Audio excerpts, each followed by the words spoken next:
ஓம் ஸ்ரீ குருப்யோ நமக. யோ நித்யம் அச்சுத பதாம்புஜ யுக்மருக்ம வியாமோகதஸ்ததிதராணி திருநாய மேனே அஸ்மத் குரோர் பகவதோசிய தைக சிந்தோஹோ ராமானுஜஸ்ய சரணவ் சரணம் பிரபத்தியே. இன்னைக்கு திருக்கோளூர் பெண் பிள்ளை ரகசியத்துல 3வது வார்த்தை, தேகத்தை விட்டேனோ ருஷி பத்னியை போலே. இந்த வார்த்தையோட கதையை பார்க்கலாம். கிருஷ்ணனோ பலராமனோ எப்பவும் போல தன்னோட மாடுகளை மேய்ச்சிக்கிட்டு வனத்துக்கு போய் நண்பர்களோட விளையாடினாங்க.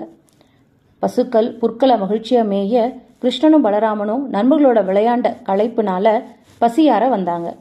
தாங்கள் கொண்டு வந்த எல்லா உணவும் தீர்ந்து போக தங்களுக்கு இன்னும் பசி இருக்க நண்பர்கள் எல்லாமே கிருஷ்ணன் கிட்ட வந்து கேட்டாங்க. அப்ப கிருஷ்ணன் சொன்னாரு, இங்க பக்கத்துல ரிஷிகள்லாம் யாகம் பண்ணிட்டு இருக்காங்க, நீங்க போய் அவங்க கிட்ட உணவு கேளுங்கன்னு சொல்ல யாதவ நண்பர்கள் எல்லாருமே ரிஷிகள்கிட்ட போய் கேட்க ரிஷிகள் சொன்னாங்க, யாகம் முடியறதுக்கு சாயங்காலம் ஆயிடும், அது வரைக்கும் நீங்க காத்துட்டு இருக்கணும், ஏன்னா நெய்வேத்தியம் செஞ்சதுக்கு அப்புறம் தான் எல்லாருக்கும் உணவு பரிமாறப்படும் அப்படின்னு.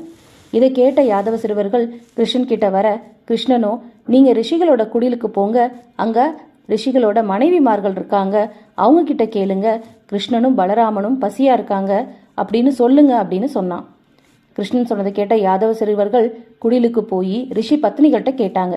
ரிஷி பத்னிகள் ரொம்ப சந்தோஷம் அடைஞ்சு, கிருஷ்ணன் இங்கே இருக்கானா, அவன் பசியா இருக்கானா, அவன் உணவு கேட்டானா அப்படின்னு சொல்லி வீட்டில இருந்து அவ்வளோ உணவை எடுத்து கொண்டு வந்து கிருஷ்ணனுக்கும் பலராமனுக்கும் பரிமாற யாதவ சிறுவர்களும் அதை உண்டு மகிழ கிருஷ்ணன் ரிஷி பத்னிகளை பார்த்து சொன்னா, அனைவரும் உங்கள் இல்லத்துக்கு போங்க, ரிஷிகள் யாகத்தில் நிறைவு செய்ய உதவி செய்யுங்க, நீங்க அவங்களுக்கு பயப்பட தேவையில்லை, நீங்க உணவு கொடுத்ததுனால உங்களை அவங்க எதுவும் சொல்ல மாட்டாங்கன்னு சொல்லி அந்த பத்னிகளை வீட்டுக்கு அனுப்பி வச்சான்.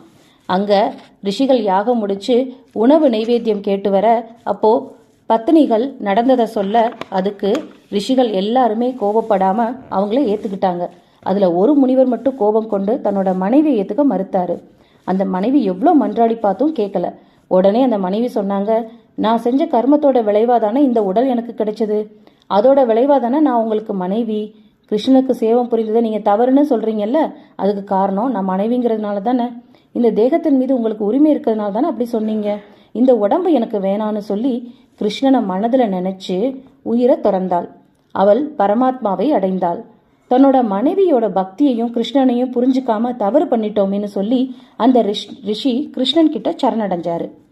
இந்த மாதிரி ரிஷியோட மனைவி எதை பற்றியும் சிந்திக்காமல் தன்னோட மனதினை முழுவதுமாக கிருஷ்ணனுக்கு கொடுத்துவிட்டு உயிர் துறந்தாளே, அந்த மாதிரி ஒரு செயல் நான் ஏதோ செஞ்சேனா இந்த திருக்கோளூர்ல வசிக்க அப்படின்னு சொல்லி அந்த பெண் பிள்ளை ராமானுஜட்ட சொல்றா.